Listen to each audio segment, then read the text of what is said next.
કવિતા 1. મુરલી. મીરાબાઈ. પદ. દોસ્તો, તમે સવારમાં રેડિયો પર, ટીવીમાં કે મોબાઈલમાં ભક્તિગીત વાગતા સાંભળ્યા જ હશે. તેમાં વધારે પ્રમાણમાં મીરાબાઈ કે નરસિંહ મહેતાના ભક્તિગીત આપણને સાંભળવા મળે છે. ચાલો આજે એક ભક્તિગીત જોઈએ. આ ભક્તિગીતના કવયિત્રી મીરાબાઈ છે. કવયિત્રી પરિચય. મીરાબાઈનો જન્મ ઈસવીસનની 16મી સદીમાં રાજસ્થાનના મેડતા ગામમાં રાજકુટુંબમાં થયો હતો. નાનપણથી જ તેમને કૃષ્ણ ભક્તિનો રંગ લાગ્યો હતો. તેમણે મેવાડ, વ્રજ અને દ્વારિકામાં સાધુ સંતો સાથે સત્સંગમાં કૃષ્ણમય જીવન વિતાવ્યું એમ મનાય છે. તેમણે લખેલી રચનાઓ ભક્તિગીત કે પદ તરીકે પ્રખ્યાત છે. મોરલી કવિતાનો સાહિત્ય પ્રકાર પદ છે. ગીત.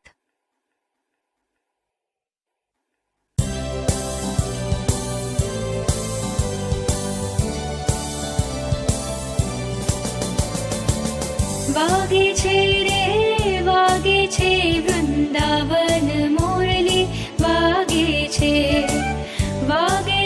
રે વાગે છે તેનો નાદ ગગનમાં ગાજે છે. વૃંદાતે વનને માર્ગ જાતા દાણ દધીના માગે છે. વૃંદાતે વનમાં રાસ રચ્યો છે, રાસ મંડળમાં બિરાજે છે. વાગે છે રે વાગે છે વૃંદાવન મોરલી વાગે છે. પીળા પીતાંબર જર કસી જામા પીળો તે પટકો બિરાજે છે. કાને તે કુંડળ મસ્તકે મુગટ મુખ પર મોરલી બિરાજે છે. વાગે છે રે વાગે છે વૃંદાવન મોરલી વાગે છે. વૃંદાતે વનની કુંજ ગલીમાં વાલો થનક થનક થઈ નાચે છે. બાઈ મીરા કે પ્રભુ ગિરિધર ના ગુણ દર્શન થકી દુઃખ ભાંગે છે. વાગે છે રે વાગે છે વૃંદાવન મોરલી વાગે છે. વાગે છે રે વાગે છે તેનો નાદ ગગનમાં ગાજે છે. વૃંદાવન મોરલી વાગે છે તેનો નાદ ગગનમાં ગાજે છે.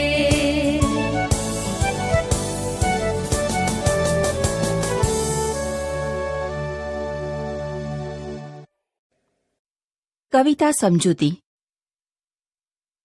વાગે છે રે વાગે છે વૃંદાવન મુરલી વાગે છે, તેનો નાદ ગગનમાં ગાજે છે.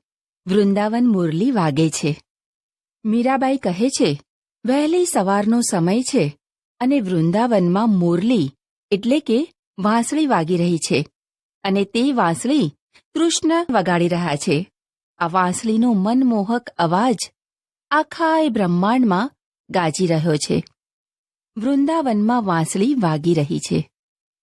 વૃંદાતે વનને માર્ગ જાતા વહાલો દાણ દધીના માગે છે. વૃંદાવન મુરલી વાગે છે. વૃંદાતે વનમાં રાસ રચ્યો છે, વહાલો રાસ મંડળમાં બિરાજે છે. વૃંદાવન મુરલી વાગે છે. ગોરસ લઈને વૃંદાવનના રસ્તે જતી ગોપીઓને રોકીને કૃષ્ણ ગોકુળથી બહાર ગોરસ લઈને જવું હોય તો તેનો કર આપવો પડશે એવું ગોપીઓને કહે છે. વૃંદાવનમાં કૃષ્ણએ રાસ રચાવ્યો છે. રાસ મંડળની મધ્યમાં કૃષ્ણ વિરાજી રહ્યા છે, શોભી રહ્યા છે. આમ વૃંદાવનમાં વાંસળી વાગી રહી છે. તેનો મનમોહક અવાજ આખા બ્રહ્માંડમાં ગાજી રહ્યો છે. પીળા પીતાંબર જરકસી જામા પીળો તે પટકો બિરાજે છે. વૃંદાવન મુરલી વાગે છે. કાને તે કુંડળ મસ્તકે મુગટ મુખ પર મુરલી બિરાજે છે. વૃંદાવન મુરલી વાગે છે. મીરાબાઈ કૃષ્ણના વસ્ત્ર અને આભૂષણનું વર્ણન કરતા કહે છે, વૃંદાવનમાં રાસ રચાવતા કૃષ્ણએ પીળા રંગના વસ્ત્ર ધારણ કર્યા છે. તેમને જરીકામવાળું અંગરખું અને પીળો પટકો શોભી રહ્યા છે. સૌનું મન મોહી લેતા કૃષ્ણ વૃંદાવનમાં વાંસળી વગાડી રહ્યા છે. મીરાબાઈ કૃષ્ણના આભૂષણનું વર્ણન કરતા કહે છે, રાસ રમતા કૃષ્ણએ કાને કુંડળ ધારણ કર્યા છે અને તેમના મસ્તકે મોરપીંછવાળો મુગટ શોભી રહ્યો છે. કૃષ્ણના મુખ પર વાંસળી શોભી રહી છે. આમ વૃંદાવનમાં વાંસળી વાગી રહી છે. વૃંદા તે વનની કુંજ ગલીમાં વહાલો થનક થનક થઈ નાચે છે. વૃંદાવન મુરલી વાગે છે. બાઈ મીરા કે પ્રભુ ગિરિધરના ગુણ દર્શન થકી દુઃખ ભાંગે છે. વૃંદાવન મુરલી વાગે છે. મીરા કહે છે, વૃંદા એટલે કે તુલસીના છોડની છાયાવાળા સાંકડા માર્ગમાં વહાલો કૃષ્ણ થનક થનક નાચી રહ્યો છે.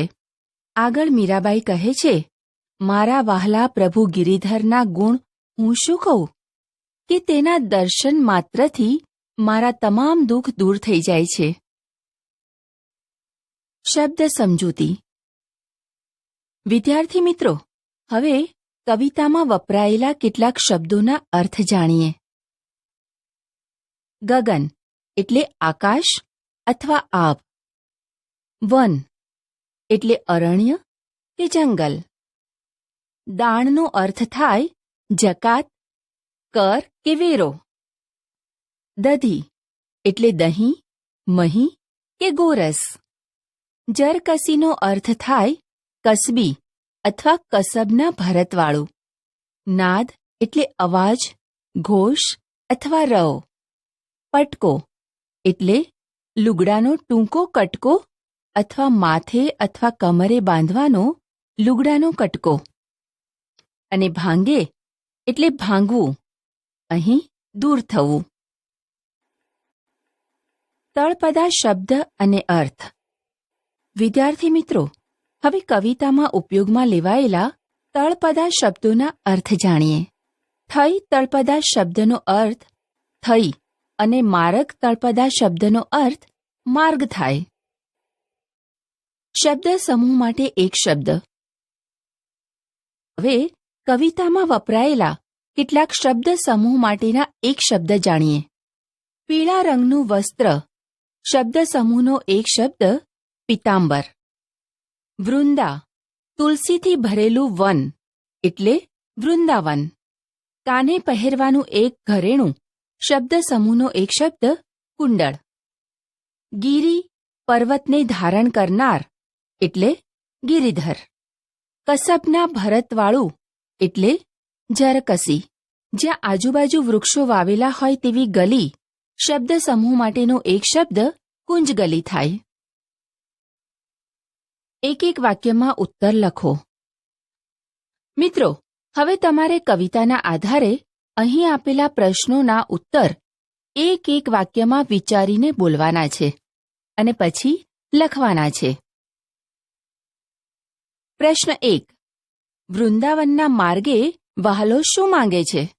ઉત્તર: વૃંદાવનના માર્ગે વહાલો દાણ માંગે છે. પ્રશ્ન 2. આ કાવ્યમાં વહાલો શબ્દ કોના માટે પ્રયોજાયો છે? ઉત્તર: મોરલી કાવ્યમાં વહાલો શબ્દ કૃષ્ણ માટે પ્રયોજાયો છે. 2-3 વાક્યમાં ઉત્તર લખો.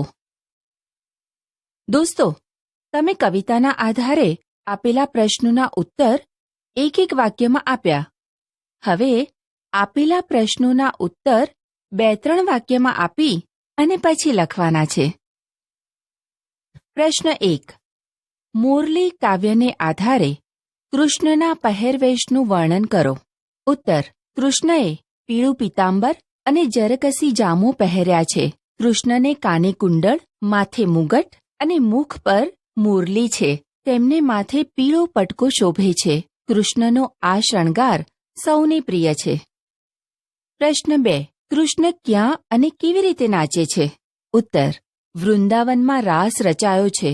કૃષ્ણ વૃંદાવનની કુંજ ગલીમાં થનક થનક થઈ નાચે છે. કૃષ્ણ રાસ રચીને સૌને ઘેલા કરે છે. સવિસ્તાર ઉત્તર લખો. વિદ્યાર્થી મિત્રો, હવે તમારે વાર્તાના આધારે અહીં આપેલા પ્રશ્નોના સવિસ્તાર જવાબ બોલવાના છે અને પછી લખવાના છે.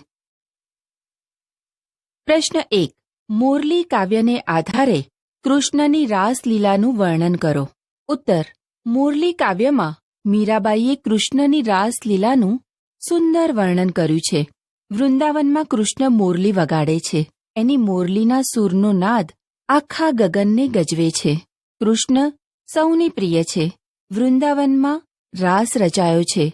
કૃષ્ણ પીળું પીતાંબર, જરકસી જામો પહેરી રાસ મંડળમાં બિરાજે છે. તેમના કાને કુંડળ, માથે મુગટ અને મુખ પર મોરલી શોભે છે. તેઓ વૃંદાવનની કુંજ ગલીમાં થનક થનક થઈ નાચે છે. રાસ રમીને સૌને ઘેલા કરે છે.